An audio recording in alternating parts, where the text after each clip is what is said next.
Beitzah Daf Gimel, how's everybody doing?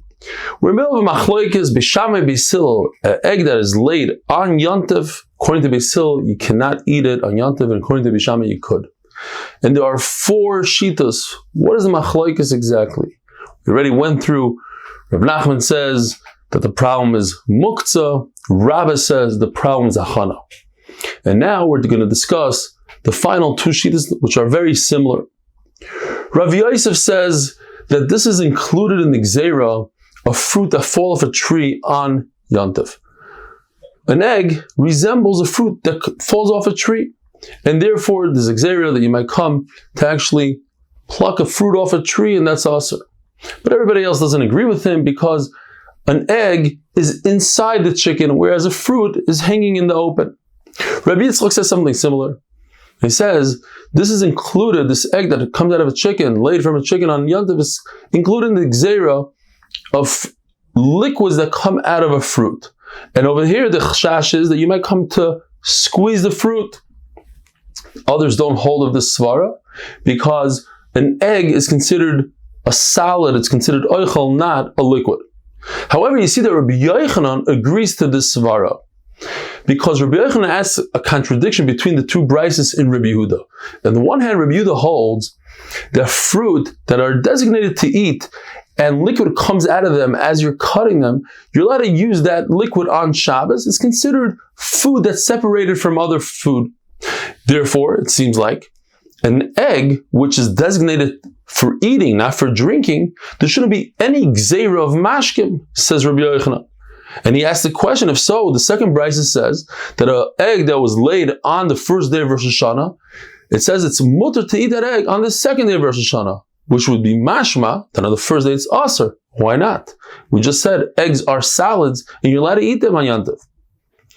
Therefore, Rabbi Yochanan will say, Muchlefes Ashita, Rabbi Yehuda actually holds that juices that come out of a fruit are asur. Another pshat is that Rabbi Yehuda was actually talking to Rabbanan. Don't you agree with me that this egg should be mutter on the second day of Yontif? It's two separate Yomim Tovim, the first and the second day.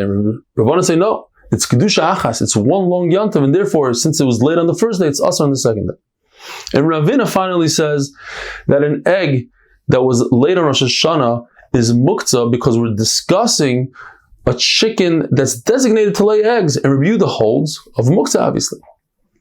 Now there's a side halacha that it's asur to take trumsa maasros on Shabbos and Yontif, and if a person forgot to take his trumsa maasros on Rosh Hashanah, he can make a t'nai and separate it on the first day of Rosh Hashanah and say, just in case today is a weekday, I'm taking maaser. And he does the same thing on the second day, just in case today's a weekday, I'm taking maaser, and he can eat it on the second day. There's a brisa, and we'll bring this brisa again, that an egg that was laid on Shabbos or Yontif is muktzah, and you're not allowed to take it and put it underneath a bed or cover something, and it's not even batel in 1,000. And then the brisa says, Suffolk is asur. What does that mean, Suffolk is asur? Well, according to Rabbi, it's simple. It means we're talking about achana, preparation from Yontif to Shabbos, and that's the deraisa, and a Suffolk of deraisa is the chumrah. But according to Rabbi Yosef and Rabbi Yitzchak, we have to switch this around. We have to say Suffolk means it's a Suffolk that it came from a chicken that's a treifa, and that's asur midaraisa also. Something that doesn't have matirim, meaning that, like a treifa, tomorrow it's not going to become better than it is today. It could become batal b'roiv. Unless it's something that's sold b'minyan. You sell it individually, like a dozen eggs. There's actually a machlokes between Rabbi Yochanan and Rish Lakish and Rabbi Meir. According to Rish Lakish, if there are places that sell eggs b'minyan, then that's considered a davar chashav, and a davar chashav is not batal even in 1,000. But what do we do with Rabbi Yochanan?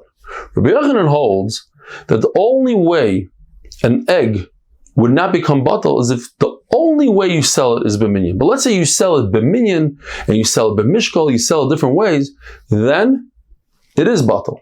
So how come over here we say that it's not batal even in 1,000? So we must say that Rabbi Yochanan holds like another man d'amar by litra diktsios, and that is, in those days they would take figs and press them together and make a fig cake out of it. So what happens if somebody made a fig cake, but the top layer he put his truma there, and then he forgot which one of the cakes he put his truma. There are 3 shitas. One shita says, we know that truma becomes batal in 100. 1 in 100.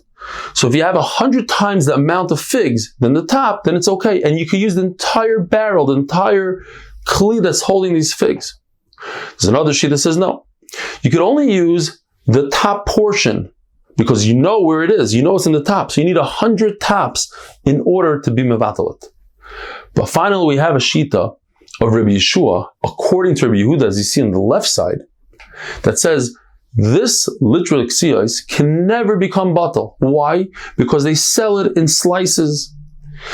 So similarly, when it comes to an egg, it would never become batal according to the shita. So here's the shita that Rabbi Yochanan holds. There's a man Omer that says by literal ksiyos that never becomes batal, so to an egg never becomes batal. Have a wonderful day.